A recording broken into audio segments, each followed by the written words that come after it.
welcome to Jars to Table, meal ideas in under 15 minutes, and looking at frugal ways to preserve our food and cook in times of hardship. I've been really sort of punched in the gut emotionally for the last, 3 months, which is why I've not been on. And it's been difficult, and I've had to put this tube channel just to one side. But I'll explain that at the end of the video. But for now, let's get on with what I'm doing. So I had some chorizo. It was going half price, and I bought it. And the boys have had chorizo before, but they just found this very spicy. I ended up eating all of it basically and picking it out of their food.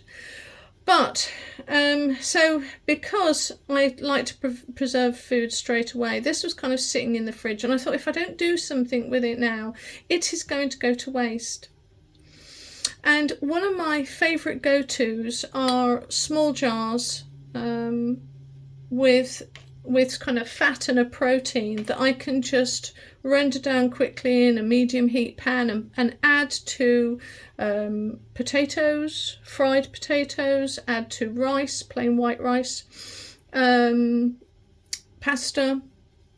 And the ingredients in these little magic jars is fat with some form of protein. That's it. The fat, if it's a medium heat, will render down.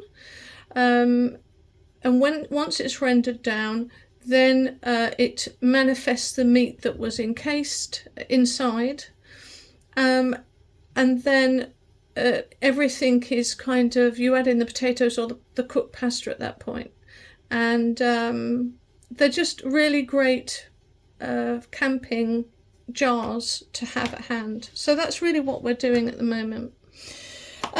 So I went in the fridge and I found that I had the end of a piece of tenderloin that I'd salted and cured, going back a few months now.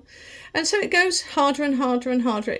It dries out more and more and more. So basically you don't throw it away at that point. You just put it in boiling water and basically rehydrate it. And then once it's at that point, you can start to cut it into chunks. I prefer chunks than slices because they're more manageable. It makes it go further. And we're going to do the same with the chorizo, but I won't let you have to watch me do that. Right, so that's all done. It's not quite 50-50, but it's enough. And we're looking for a taste of to add. So we're just going to put in how much I think I'll need for a family of 3. The boys really only want a taste of it, and it's going to turn everything orange anyway, that we cook it with. Put some ham, and then I thought, what else can I add to it? Because we are going to top it up with water. So I went in my dried foods. I got my small finely chopped onion. I'll probably want a teaspoon. Oh, that smells so good. It's like opening up a bag of Golden Wonder cheese and onion. I am going to want a bit of spring onions because they look lush. A teaspoon of that.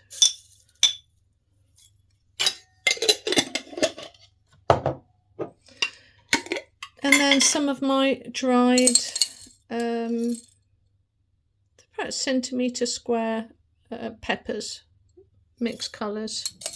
So we'll want a couple of those.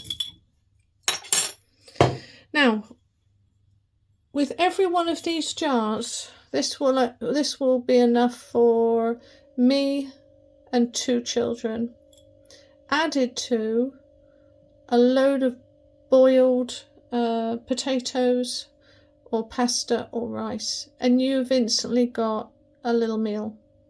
And when you look at meals on the go, going camping, van life, or just a really quick meal, and you could have it with a side salad or whatever you wanted, or, you know, have it with a steak, you know, add this as a side dish with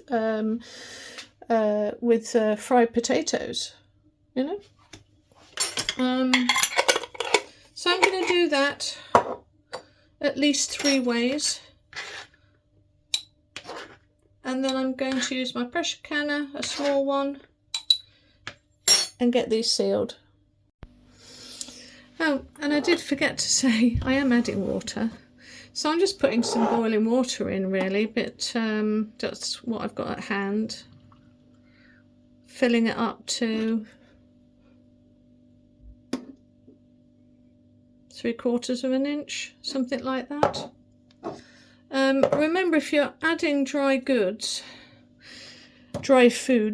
what am I talking about? It will expand, yeah.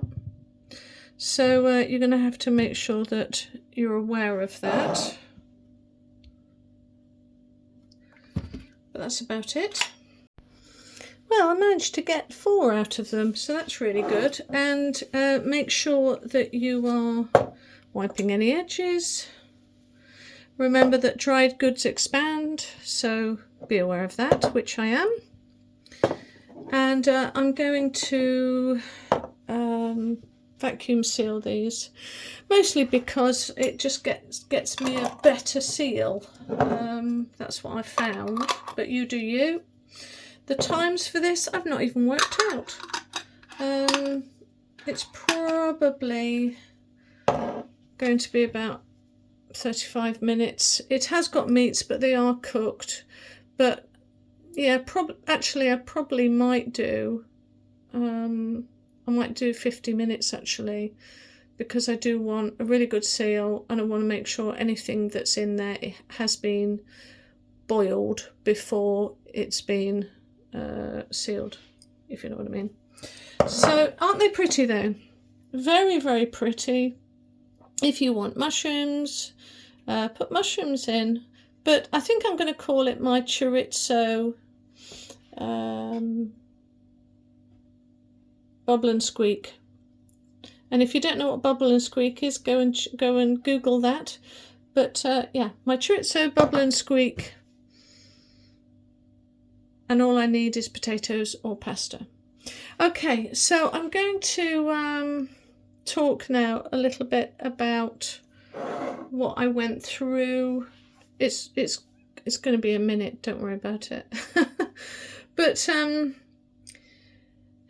I just had some physical things happen, not with me, nothing to do with my health, but it has meant that I've had to work doubly hard, and that hasn't left much room for doing the channel. Now, the other thing is that I wanted to talk about was frugality, and I do have a wonderful lady that I listen to all the time, just because she's like a kindred spirit. She's like my soul sister. But unfortunately, because of that, we tend to sort of synchronize almost spiritually, and we end up doing the same things. And I can't tell you how many times I've wanted to do a recipe and then blow me down 2 days before she does the same thing. And so I can't then, because she knows I follow her, I can't then go and put out a video, because then after like 4 times of doing that, she's going to get peed off, because she's going to think that I'm nicking her ideas, which I'm not. So you can imagine what a gut wrench it was when I was going to do a whole series on frugality. And the real terms, really looking at frugality and some of the reasons of why I believe that it needs to come back in fashion. And why my recipes are the way they are, because I come from a frugal mind set, and I also come from a family members that were very frugal in their cooking. And because of that, I was like, yay, can't wait, really, yay.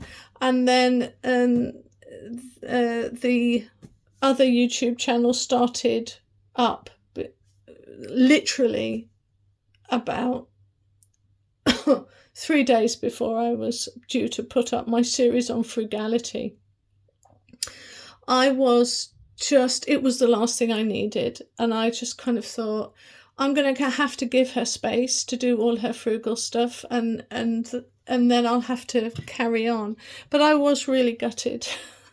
But as I say, I think I'm sort of spiritually connected to her, because every blinking time I want to do a particular recipe, like a frugal shepherd's pie, she then goes and does a shepherd's pie. I then go and do, right, we're going to do potatoes. Then she does a series on potatoes. It's just it's happens so often that I tell you, it's a gut punch.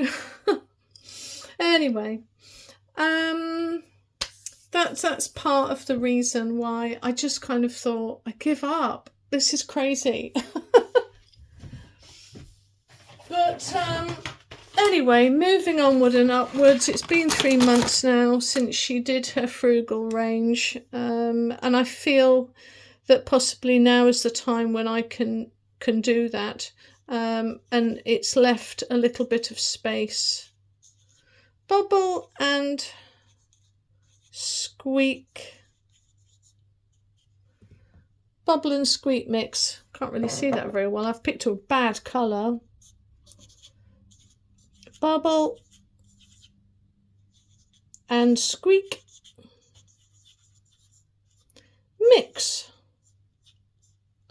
So now if you have cabbage and you don't know what to do with it, boil it up, put this in a pan, fry it on a medium heat, then add the head of cabbage.